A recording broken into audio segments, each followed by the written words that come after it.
ತಿಳಿಸಿದ್ದಾರೆ. ಸ್ಮಾರ್ಟ್ಫೋನ್ ಹಾಗೂ ಸಾಮಾಜಿಕ ಜಾಲತಾಣಗಳ ವ್ಯಸನದಿಂದ ಮಕ್ಕಳನ್ನು ಮುಕ್ತಗೊಳಿಸಲು ಕರ್ನಾಟಕ ಸರ್ಕಾರ ಮಹತ್ವದ ನಿರ್ಧಾರಕ್ಕೆ ಮುಂದಾಗಿದೆ.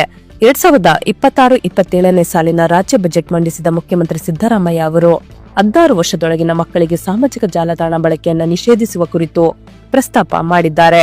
ಸಾಮಾಜಿಕ ಜಾಲತಾಣಗಳ ಅತಿಯಾದ ಬಳಕೆಯಿಂದ ಮಕ್ಕಳ ಏಕಾಗ್ರತೆ ಕುಂದುವುದು, ಮಾನಸಿಕ ಆರೋಗ್ಯದ ಮೇಲೆ ದುಷ್ಪರಿಣಾಮ ಬೀರುವುದು ಸೇರಿದಂತೆ ಹಲವು ಸಮಸ್ಯೆಗಳು ಹೆಚ್ಚುತ್ತಿರುವ ಹಿನ್ನೆಲೆಯಲ್ಲಿ ಈ ಕ್ರಮ ಕೈಗೊಳ್ಳಲಾಗಿದೆ ಎಂದಿದ್ದಾರೆ.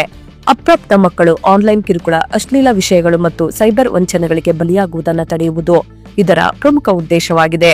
ಈ ಕಾನೂನು ಜಾರಿಯಾದರೆ 16 ವರ್ಷದೊಳಗಿನ ಮಕ್ಕಳಿಗೆ ಸೋಷಿಯಲ್ ಮೀಡಿಯಾ ಬಳಕೆ ನಿಷೇಧಿಸುವ ನಿಯಮ ಜಾರಿಗೆ ತರುವ ಮೊದಲ ರಾಜ್ಯವಾಗಿ ಕರ್ನಾಟಕ ಹೊರಹೊಮ್ಮುವ ಸಾಧ್ಯತೆ ಇದೆ.